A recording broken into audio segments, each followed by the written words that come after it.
Radio Kantipur, radio राष्ट्रको।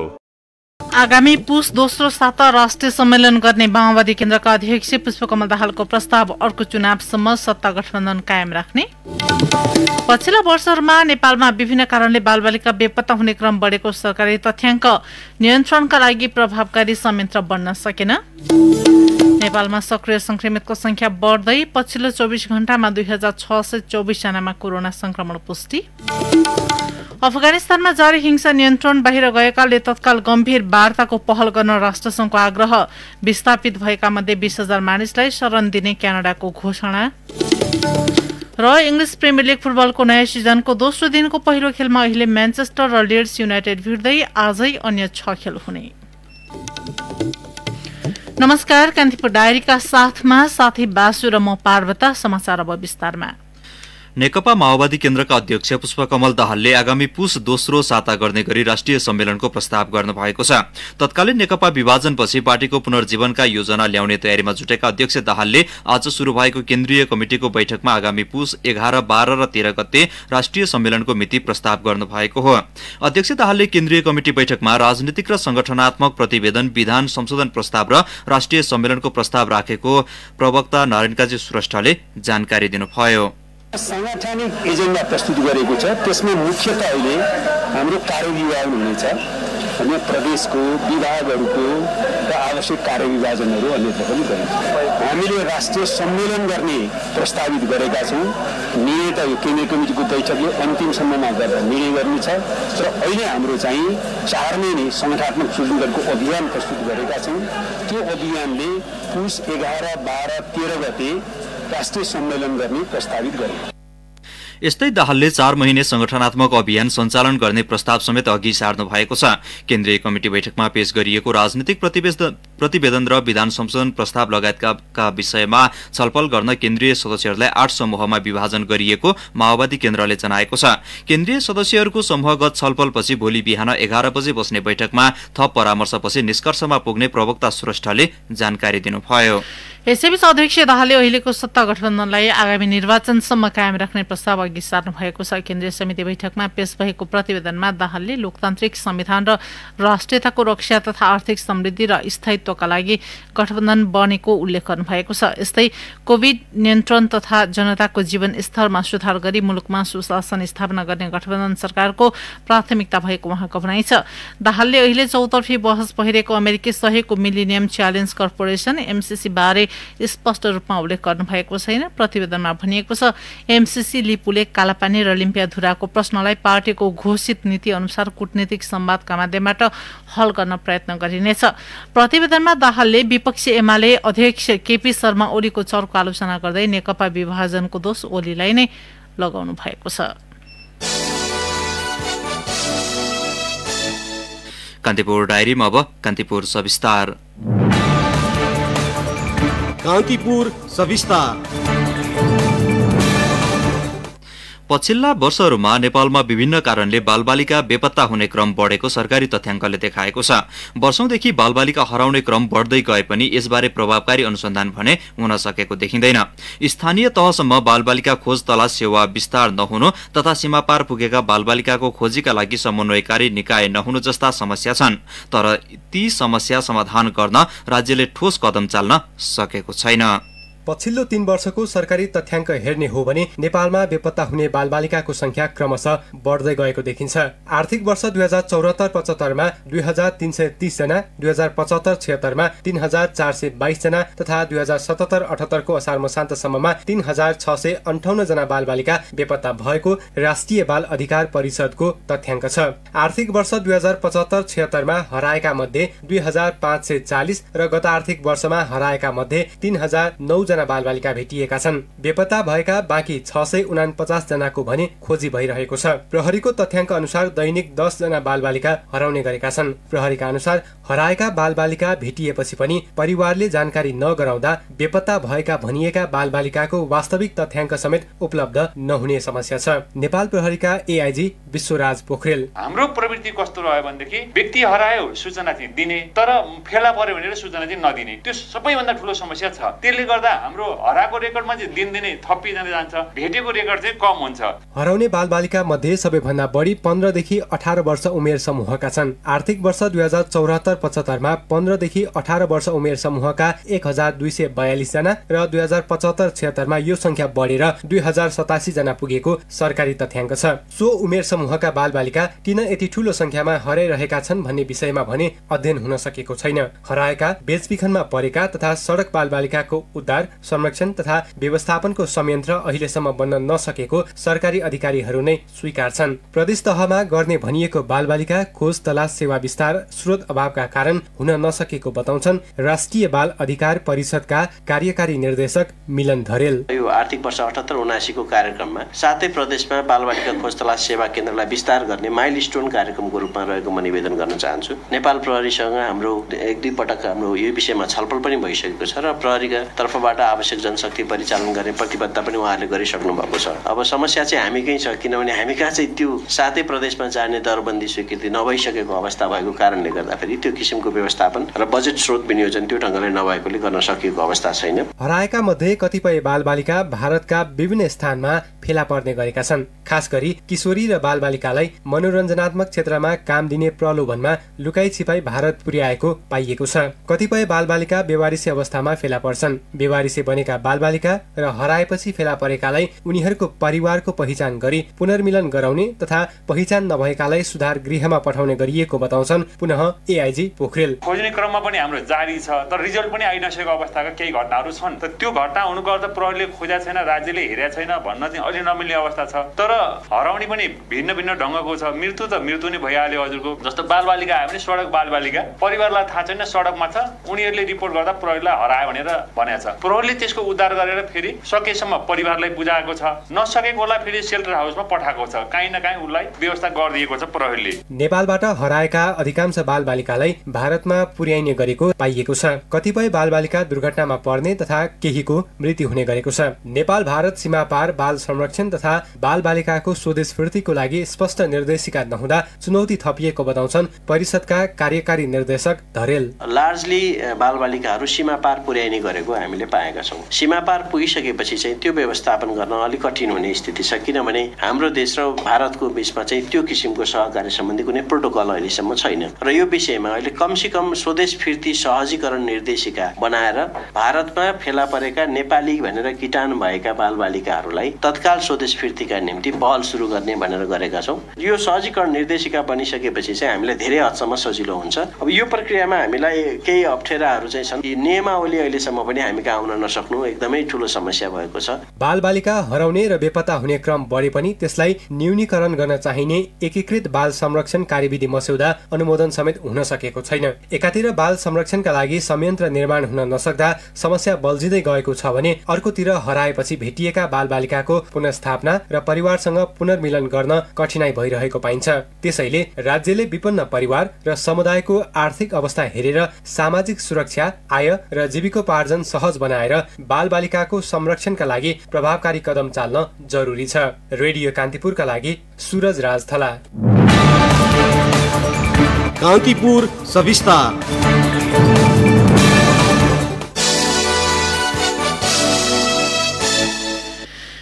नेपालमा सक्रिय संक्रमितको संख्या बढ्दै गएको छ। एक साता अघि 34,492 सक्रिय संक्रमित रहेकोमा पछिल्लो तथ्याङ्क अनुसार कोरोना संक्रमणका सक्रिय संक्रमितको संख्या 39,405 पुगेको छ। नेपालमा हाल दैनिक संक्रमण दर 19.5% रहेको स्वास्थ्य तथा जनसंख्या मन्त्रालयले जनाएको छ। यसैबीच पछिल्लो 24 घण्टामा मात्रै 2,624 जना कोरोना संक्रमित थपिएका छन्। मन्त्रालयका अनुसार पीसीआर परीक्षणबाट 1,947 र एन्टिजेन परीक्षणबाट 677 जनामा संक्रमण पुष्टि भएको हो। सोही अवधिमा 1,320 जना संक्रमण मुक्त भएका छन्। पछिल्लो 24 घण्टामा संक्रमणका कारण थप 20 जनाको मृत्यु भएको छ। यो सँगै नेपालमा कोरोना संक्रमणका कारण मृत्यु हुनेको संख्या 10,259 पुगेको छ। कान्तिपुर डायरीमा अब ब्रेकको पालो।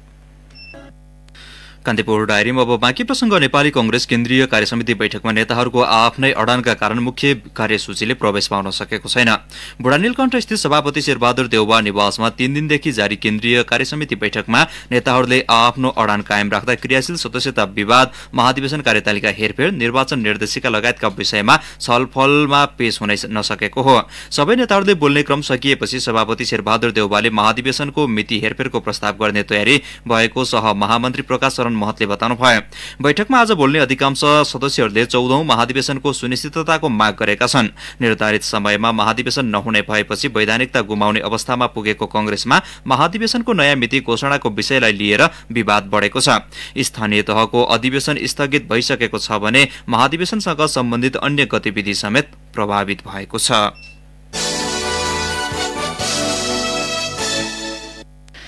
एमालेका वरिष्ठ नेता माधव कुमार नेपालले पार्टीभित्र अध्यक्ष केपी ओलीले आफूहरूमाथि अत्याचार गरिरहेको भन्दै त्यसलाई सहेर बस्ने अवस्था नरहेको बताउनु भएको छ। पार्टी एकताका लागि पहल भए पनि अध्यक्ष ओलीको कार्यशैलीमा परिवर्तन नआएको नेता नेपालको गुनासो छ।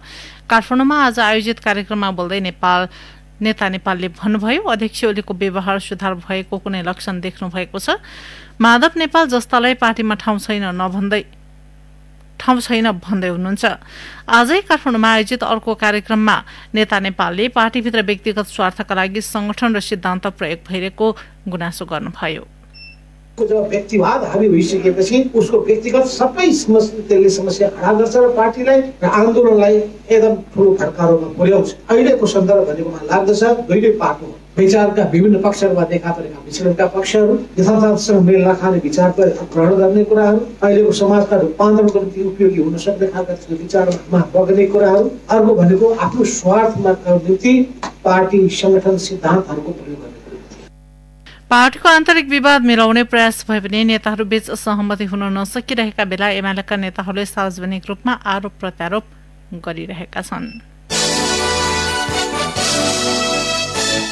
निर्वाचन आयोगबाट आधिकारिकता गुमाएसँगै जनता समाजवादी पार्टी जसपाको महन्त ठाकुर पक्षले अगुवा कार्यकर्ता भेलालाई तीव्रता दिएको छ। पार्टीको जागरण अभियान अन्तर्गत सो पक्षले आज काठमाडौँमा बागमती प्रदेशका अगुवा कार्यकर्ताको भेला आयोजना गर्यो। भेलामा नेता महन्त ठाकुरले निर्वाचन आयोगको गलत फैसलाका कारण पार्टीको आधिकारिकता उपेन्द्र यादव पक्षलाई गएको आरोप लगाउनु भयो। ठाकुरले सर्वोच्च अदालतको फैसला पश्चात थप रणनीति अघि बढाउने बताउनु भएको थियो। भेलामा जिल्ला अध्यक्षहरूले जसपाको विकल्प खोज्नुपर्ने सुझाव दिएको नेता केशव झाले जानकारी दिनुभयो। बेथीतिर भ्रष्टाचारका आरोप खेपिरहेका धरान स्थित बीपी कोइराला स्वास्थ्य विज्ञान प्रतिष्ठानका अस्पताल निर्देशक प्राध्यापक डाक्टर गौरीशंकर शाहले आफू राजीनामा दिन तयार रहेको बताउनु भएको छ। बीपी प्रतिष्ठानमा भएको अनियमितताको विरुद्धमा आन्दोलनमा उत्रेका चिकित्सक, नर्स र कर्मचारीले उपकुलपति ज्ञानेन्द्र गिरी सहित 4 जना पदाधिकारीको राजीनामा माग गरेसँगै निर्देशक शाहले राजीनामा दिन तयार रहेको बताउनु भएको हो। उहाँले प्रतिष्ठानका उपकुलपति गिरी, शिक्षाध्यक्ष गुरु खनाल र रजिस्ट्रार मोहन चन्द्र रेग्मीले पनि राजीनामा दिनुपर्ने भएको छ। आफूभन्दा वरिष्ठ पदाधिकारीको शक्ति संघर्षको कोपभाजनमा परेको भन्दै सबैले राजीनामा दिएर प्रतिष्ठानको हितमा मार्ग प्रशस्त गर्न उचित हुने शाहको भनाइ छ। यसैबीच धरानका मेयर तिलक राईको नेतृत्वमा आएको प्रतिनिधि मण्डलले काठमाडौँमा स्वास्थ्य राज्यमन्त्री उमेश श्रेष्ठसँग भेट गरी बीपी प्रतिष्ठानको समस्याबारे जानकारी गराएको छ। टोलीले बीपी प्रतिष्ठानका बेथीतिर भ्रष्टाचारका बारेमा सरकारले गठन गरेको आधा दर्जन उच्च स्तरीय कार्यदलको प्रतिवेदन कार्यान्वयन नभएको र अख्तियारले अनेक पटक छापा मारे पनि कुनै निकास नपाएको जानकारी गराएका थिए।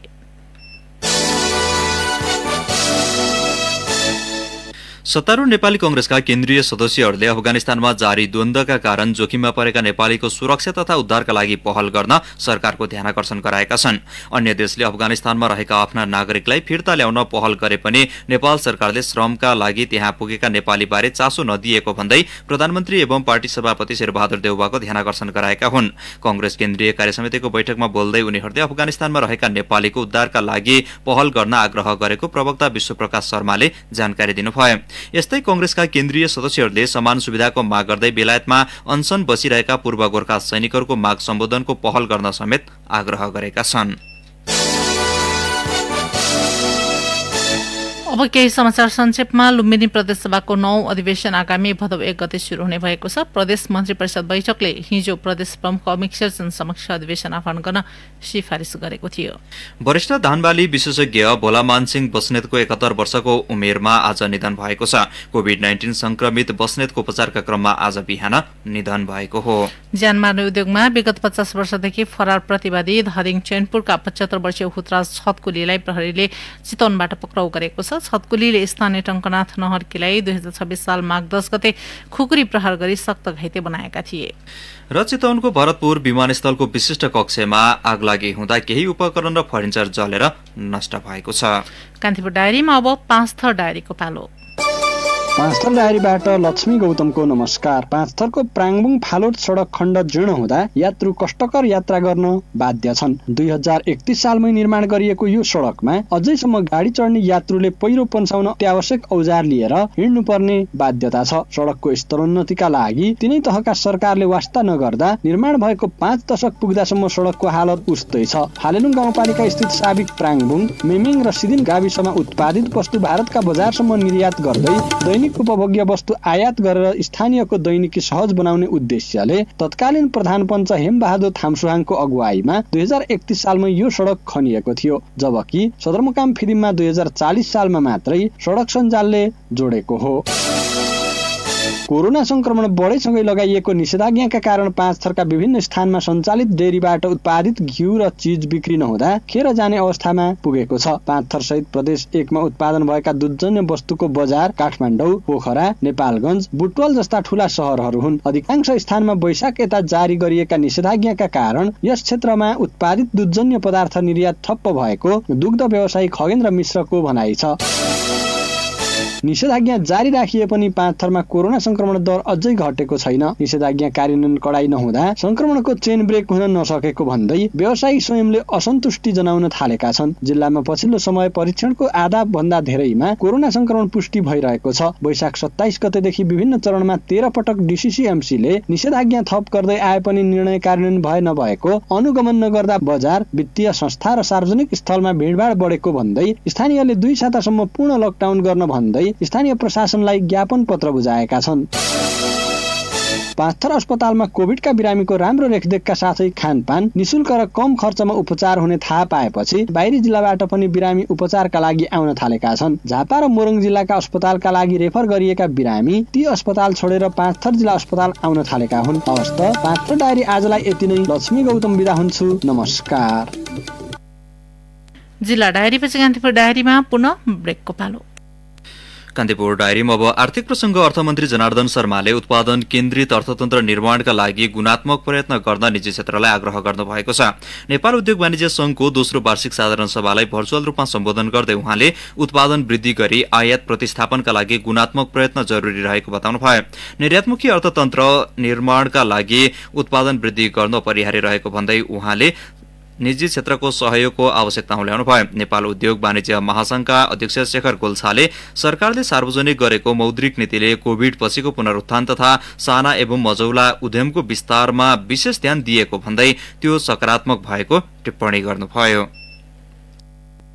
आर्थिक वर्ष 2077-78 मा धनकुटा र तेह्रथुममा तरकारी बिक्रीबाट झन्डै 7 अर्ब रुपियाँ भित्रिएको छ। देशव्यापी लकडाउन र जिल्लाहरूमा गरिएको आन्तरिक निषेधाज्ञाका कारण किसानले 2076 चैतदेखि 77 सालको मध्यसम्म तरकारीबाट हुने सबै आमदानी गुमाएका थिए। पछिल्लो समयमा निकासी सहज भएपछि भने जिल्लाका किसानले तरकारी बेचेर मनग्य आमदानी गर्न सफल भएका छन्।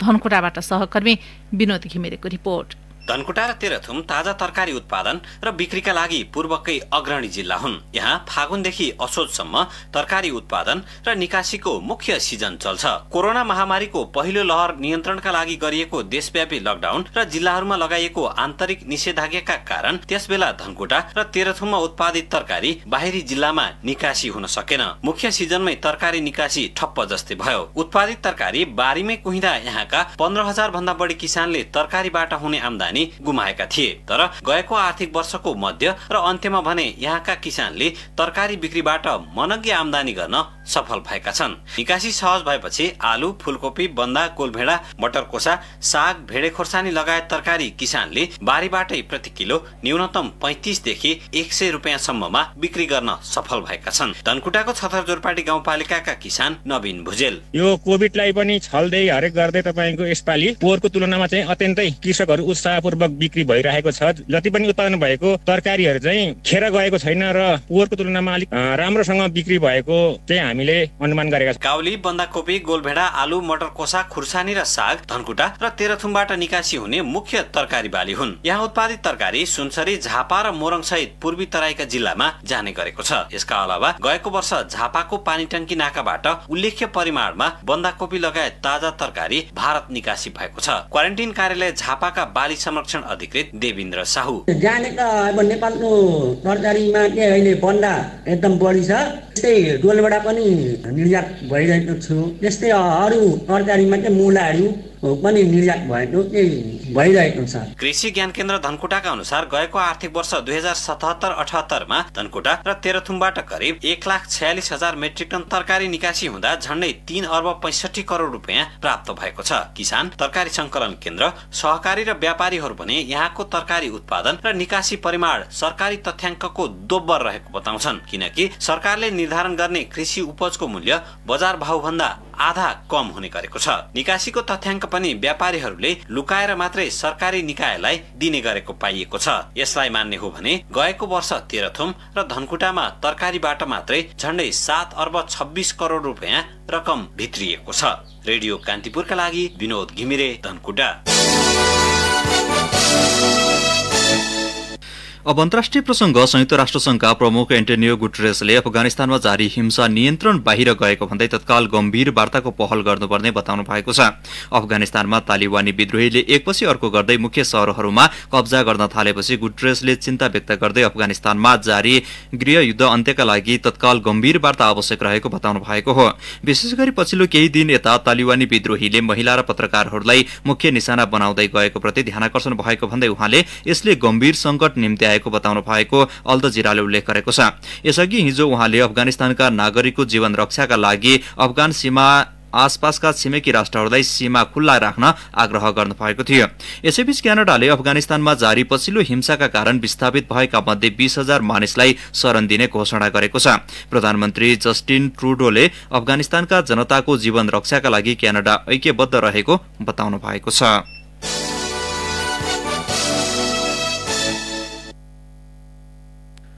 जापानको फुकुवा, हिरोशिमा र नागासाकी लगायतका प्रान्तमा भारी वर्षाका कारण असुरक्षा बढेको भन्दै 10 लाख भन्दा बढी सर्वसाधारणलाई सुरक्षित स्थानमा सर्न आग्रह गरिएको छ। भारी वर्षाका कारण सर्वसाधारणका घर, सडक लगायतमा पानीको सतह बढेको तथा बाढी पहिरोको जोखिम बढेपछि स्थानीय प्रशासनले 150 भन्दा बढी सेना, प्रहरी र अग्नि नियन्त्रकलाई उद्धार तथा सहायताका लागि खटाएको बीबीसीले उल्लेख गरेको छ। केही मानिस हराइरहेको भन्दै उद्धारकर्ताले खोजी तीव्र बनाएका छन्। मौसम विभागले वर्षा थप भारी हुन सक्ने भन्दै सचेत र सावधान रहन आग्रह गरेको छ। अहिलेसम्म पहिरोमा परेर एकजनाको ज्यान गएको बताइएको छ। यद्यपि बेपत्ता भएकाको संख्या भने एकै नभएको उल्लेख गरिएको छ। अब खेल प्रसंग। प्रधानमन्त्री शेरबहादुर देउवाले 2 दशकमा नेपाली क्रिकेटले हासिल गरेको सफलताका लागि पूर्व कप्तान पारस खड्काको प्रशंसा गर्नु भएको छ। प्रधानमन्त्री देउवाले केही दिन अघि अन्तर्राष्ट्रिय क्रिकेटबाट सन्यास लिएका पूर्व कप्तान पारसलाई आगामी दिनका लागि सफलताको कामना समेत गर्नु भएको छ। पारससँग आज भएको भेटपछि प्रधानमन्त्री देउवाको आधिकारिक ट्वीटमा भनिएको छ, नेपाली क्रिकेटले हासिल गरेका हरेक सफलता, नेपालीले कहिल्यै नभुल्ने ती रोमाञ्चक जित र हामीलाई क्रिकेटमा झन ठूलो सपना देख्न प्रेरित गरेकोमा पारसलाई धन्यवाद। प्रधानमन्त्री देउवाले पूर्व कप्तान पारसको दोस्रो इनिङमा सरकारको साथ र सहयोग रहने समेत बताउनु भएको छ। यसैबीच पूर्व कप्तान पारसले क्रिकेटका लागि सहयोग गर्ने प्रधानमन्त्रीको प्रतिबद्धताप्रति आभार प्रकट गरेका छन्। इंग्लिश प्रिमियर लीग फुटबलमा अहिले म्यानचेस्टर युनाइटेड र लिड्स युनाइटेड बीच प्रतिस्पर्धा भइरहेको छ। ताजा स्थितिमा म्यानचेस्टर युनाइटेडले 5-1 को अग्रता लिएको छ। टोलीलाई 30 मिनेटमा अग्रता दिलाएका ब्रुनो फर्नान्डेजले म्यान्यूका लागि ह्याट्रिक गरेका छन्। मासन ग्रिनवुड र फ्रेडले 1-1 गोल गरेका छन्। आजै चेल्सी र क्रिस्टल प्यालेस, एभर्टन र साउथह्याम्पटन, बर्नली र ब्राइटन बीच खेल हुनेछ। आजै राति लिचेस्टर लिचेस्टर र वेल्भरह्याम्पटन, वाटफोर्ड र एस्टन भिल्ला तथा नर्विच र लिभरपुल बीच पनि प्रतिस्पर्धा हुँदैछ। यसअघि गैरातीको खेलमा ब्रेन्टफोर्डले आर्सेनलमाथि जित हात पारेको छ। प्रिमियर लिगमा 24 वर्षपछि उक्लिएको ब्रेन्टफोर्डले आर्सेनललाई 2-0 गोल अन्तरले हराउन सफल भएको हो।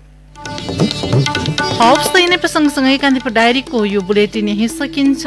8 बजे सेक्युरिटी एन्ड क्राइम डायरी हुनेछ। साथी बासु र म पार्वता आज्ञा माग्छौँ। नमस्कार।